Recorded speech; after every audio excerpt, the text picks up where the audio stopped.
Louvado seja nosso Senhor Jesus Cristo, para sempre seja louvado, seja bem-vindo mais uma vez ao canal Denis do Católico. Nós estamos no quadro Liturgia da Palavra Dominical. Estamos no terceiro domingo do Advento no ano B. Portanto, estamos iniciando aí as duas últimas semanas desse tempo maravilhoso que é o Advento, tempo onde nós meditamos nas 2 semanas anteriores a respeito da parousia do Senhor, da segunda vinda de Cristo. As leituras apontavam para esse evento escatológico que acontecerá muito em breve. E agora, porque estamos nos aproximando das festividades do Natal e também do tempo do Natal, a liturgia nessas 2 últimas semanas nos aponta, nos direciona para a primeira vinda de Cristo, o evento que mudou a história humana, que mudou tudo aquilo que nós vivíamos e tínhamos. Quando eu digo nós, eu digo seres humanos na história. E essa história foi completamente mudada com este evento magnífico, o nascimento do menino Deus, como diz o profeta Isaías. E falando em profeta Isaías, o profeta messiânico, o grande profeta messiânico, aquele que mais falou acertadamente de profecias que se cumpriram em Jesus. Quando eu digo aquele que falou mais acertadamente, eu não estou falando que os demais erraram em algum momento. Eu estou falando que as profecias de Isaías, elas se cumpriram ipsis literi, da mesma forma que o próprio Isaías narrava. É bem interessante. Isaías narrou detalhes da vida de Cristo, né? E detalhes assim muito fortes, principalmente na paixão do Senhor. Como, por exemplo, foi cumprido esta primeira profecia aqui, essa primeira leitura foi cumprida na vida de Jesus. E ele mesmo diz, hoje se cumpriu esta passagem da Escritura. Veja qual é. Isaías 61, verso 1 ao 2, depois 10 a 11. O Espírito do Senhor está sobre mim, porque o Senhor me ungiu e enviou-me para dar a boa nova aos humildes, curar as feridas da alma, pregar a redenção para os cativos e a liberdade para os que estão presos, para proclamar o tempo da graça do Senhor. Então, isso aqui se cumpriu em Jesus e o próprio Jesus vai dizer. Quando ele está lendo, diz assim, que lá no templo deram a Jesus para ler o rolo, ou seja, o pergaminho do profeta Isaías, onde estava escrito: o Espírito do Senhor repousa sobre mim, porque o Senhor me ungiu, enviou-me para dar a boa nova aos humildes, curar as feridas da alma, pregar a redenção para os cativos e a liberdade para os que estão presos, para proclamar o tempo da graça do Senhor. E Jesus vai dizer, hoje se cumpriu diante de vossos olhos essa passagem da Escritura. Exultou de alegria no Senhor e minha alma regozija-se em meu Deus.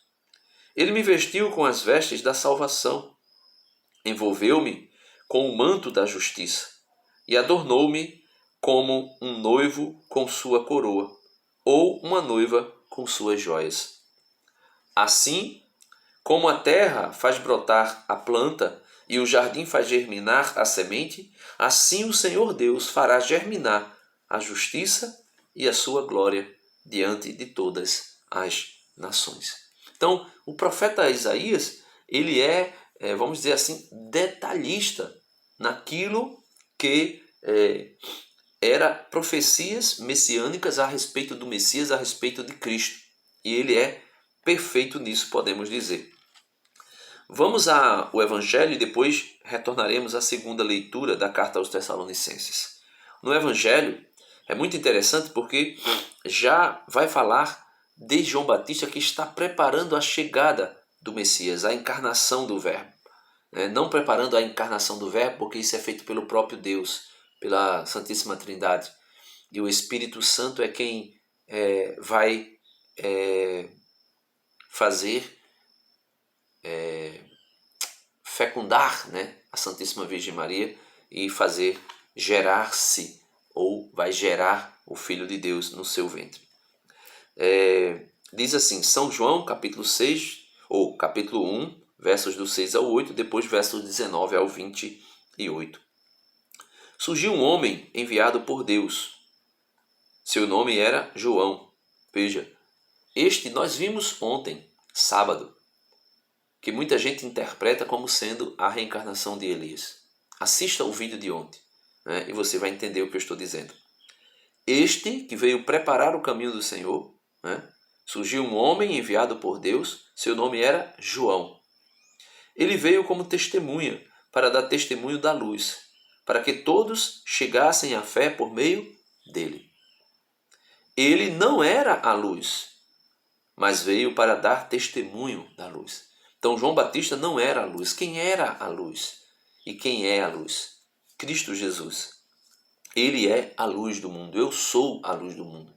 Quem me segue não andará nas trevas. E João veio testemunhar isso, né? Como a estrela da manhã, né? Como a estrela alva, né? Que quando o dia ela está lá alta, brilhando, e quando o dia vem raiando, quando a aurora vem chegando, aquela estrela que estava forte, ela começa a sumir, a desaparecer, porque uma estrela maior, o Sol, vai surgir. Ou seja, João Batista era luz, porém não era a luz. A luz era Jesus e é Jesus.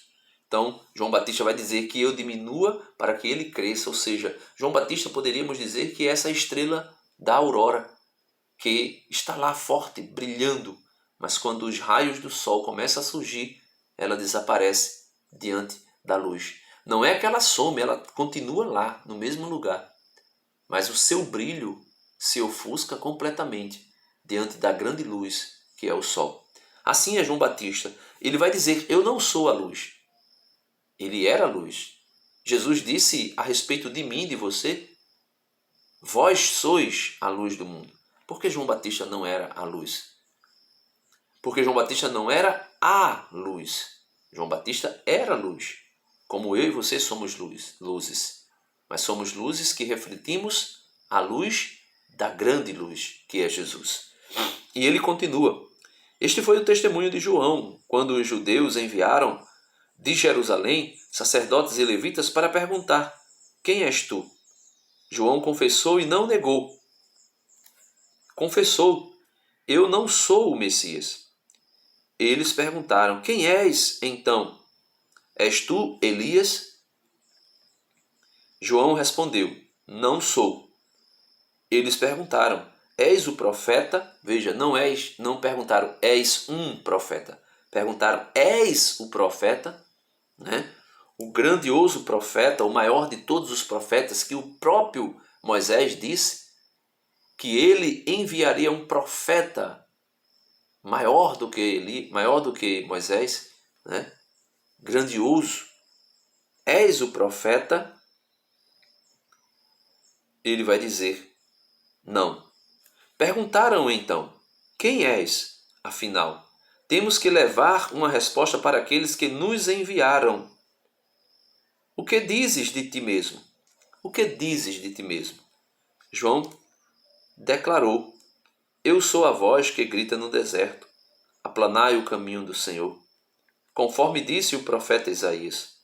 Ora, os que tinham sido enviados pertenciam aos fariseus e perguntaram, por que então andas batizando se não és o Messias, nem Elias?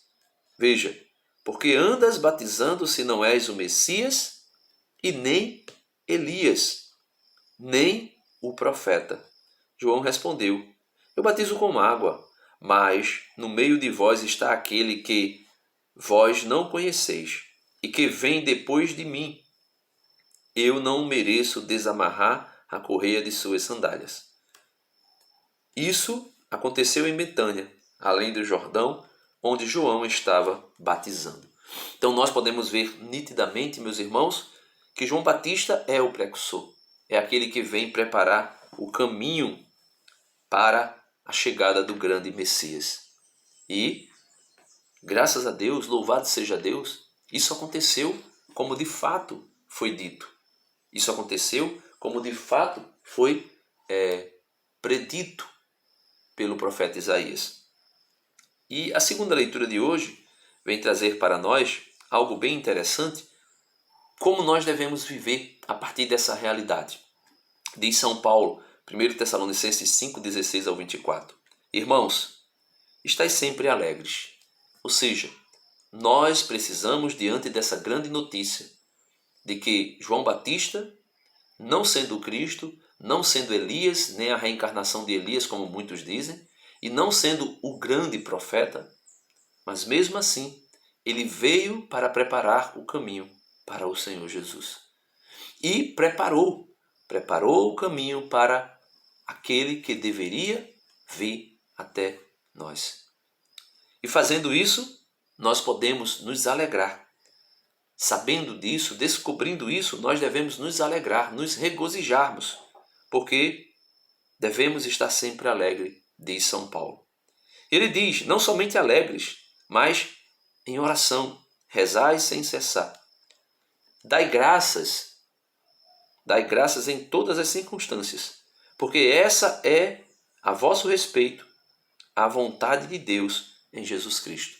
A vontade de Deus, meus irmãos, para nós é vivermos sempre alegres, vivermos sempre rezando, vivermos sempre dando graças a Deus em toda e qualquer circunstância, porque esta é a vontade de Deus para nós. E ele vai dizer, e não apagueis o Espírito, não desprezeis as profecias, mas examinai tudo e guardai o que é bom ou o que for bom.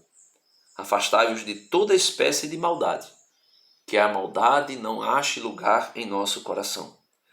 Que o próprio Deus da paz vos santifique totalmente. É Deus que nos santifica. A carta aos Hebreus, capítulo 2, verso 11. Capítulo 2, versículo 11 vai dizer, tanto os santificados, ou melhor, tanto o santificador quanto os santificados descendem de um só. Por isso, ele, Jesus Cristo, não se envergonhou de chamarmos de irmãos. Então, ele mesmo vos santifique ou nos santifique totalmente. E que tudo aquilo que sois, que nós somos, espírito, alma e corpo, seja conservado sem mancha alguma para a vinda de nosso Senhor Jesus Cristo. Aqui não mais a primeira vinda, mas a segunda, a parousia. Aquele que vos chamou é fiel, ele mesmo realizará isso. Então veja, o Senhor nos chama, o Senhor nos convida e ele mesmo realizará tudo isso em nós. Por isso, o Salmo responsorial é o cântico da Virgem Maria, Lucas 1. E nesse salmo nós podemos cantar como cantou a Santíssima Virgem. A minha alma engrandece o Senhor, e se alegrou o meu espírito em Deus, meu Salvador. Pois ele viu a pequenez de sua serva. Desde agora as gerações hão de chamar-me de bendita. O poderoso fez por mim maravilhas, e santo é o seu nome. Seu amor, de geração em geração, chega a todos que o respeitam. De bens saciou os famintos, e despediu sem nada os ricos. Acolheu Israel, seu servidor, fiel ao seu amor. Amém. Que Deus nos ajude a compreendermos qual é a vontade dele para nós. Vivermos na alegria plena, em oração constante, em ação de graças em toda e qualquer circunstância e sabendo que nada pode ser desprezado vindo da parte de Deus. Tudo deve ser acolhido. Amém. Deus abençoe você e até amanhã, se Deus quiser.